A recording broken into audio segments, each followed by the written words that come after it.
Zero at the moment. Hi everyone, it's me, Trishala. You might not recognize me because I'm under so many layers, and I've got Lloyd on camera who's also looking like the Michelin Man. We're very, very togged up and trying to keep as warm as possible, but we know we already have a giraffe on our species list for the ranger race, but it was just looking so lovely. The giraffes here are so nice and relaxed. They don't run away when we come through.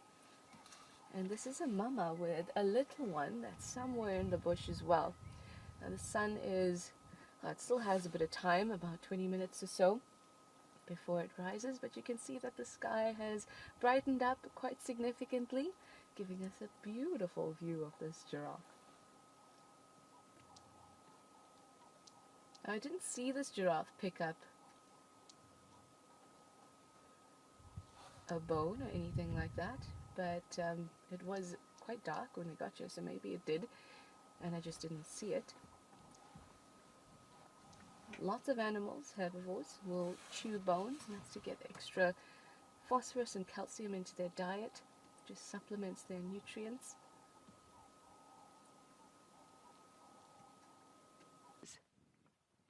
We have a little steenbokkie staring us down. Now, you know how steenbok are. They run away very quickly. So we were hoping we'd be able to collect this one for our species list. And we are lucky. Now, steenbok, they don't alarm call.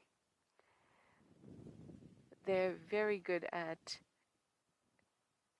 staying still and watching you and hoping that you don't see them. Hi, Amanda. You say this is so cute. Steenbok are very cute. I love them.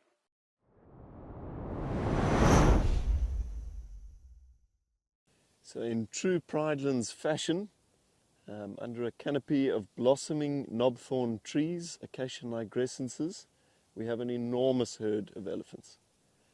Possibly 50 or 60 spread out over 20 or 30 hectares. That is a serene dry season scene, if ever I've seen one.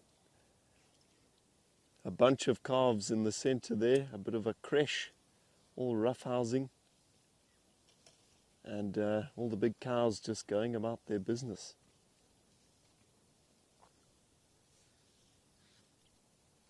Yeah, that is peace for me.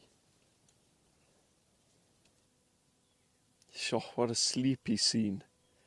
And these ellies just sort of lined with gold, happily feeding away. Conditions getting much more comfortable for BK and myself here in Pridelands.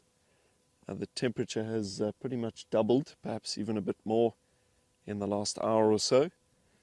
So the layers are gradually getting peeled off.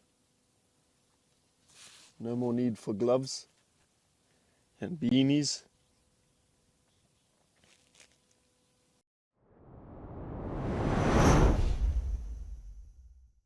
The minute she moved, Junebug dived in there like an Olympian diver to go greet whatever life is inside.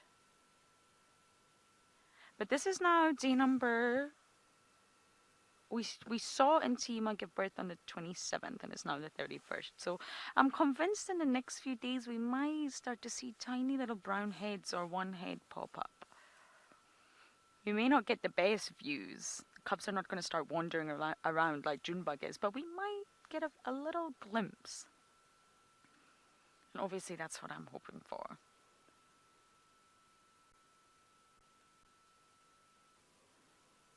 A new stick.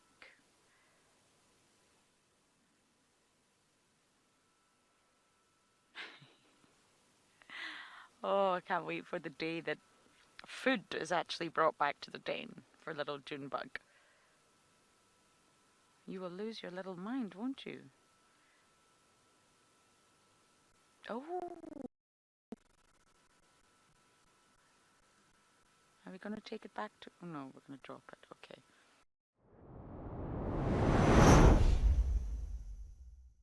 This pretty little fellow we've managed to find.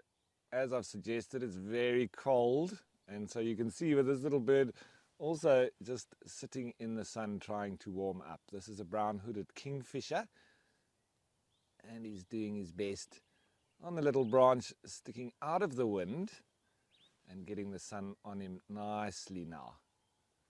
Maybe looking around for some insects while he's there, but I think the primary function of what he's doing now is to warm up.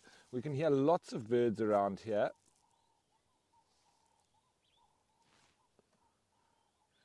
These kingfishers, they don't migrate, they stay here throughout the year, and they're insectivorous, so they're not really fishermen. When you do see brown-hooded kingfishers going into the water, and when I mean that, they actually flop into the water, they don't dive, and it's just like taking a little bath.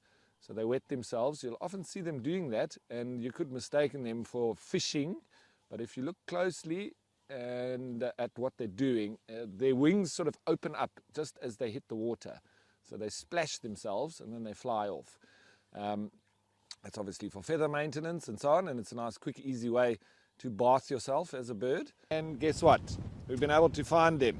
So they're also looking a little bit chilly and just sunning themselves. They haven't cleverly gone behind a bush. They're lying out in the open and getting blown by this very icy breeze.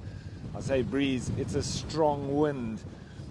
But they do look like they've recently had a feed, and their trail of destruction continues. They have been taking down adult eland, kudu, I think they've had a blesbok or two in between, and all sorts. Ooh, there goes a pied crow, but I don't know if you're going to be able to get it. Off he goes. He might turn back. No, he's gone. So, but anyway, I think the best species for us has been saved for last. Not that we don't appreciate the other animals, but lovely to have the cheetah spots. Righty folks, so we are heading into the end of the show, and straight after this there will be live at the waterhole, and then later on the sunset safari. I hope you've enjoyed the ranger race this morning. We've got some catching up to do, so I think we'll do some birding this afternoon and look for everything else. But anyway, I think that's it from us for now.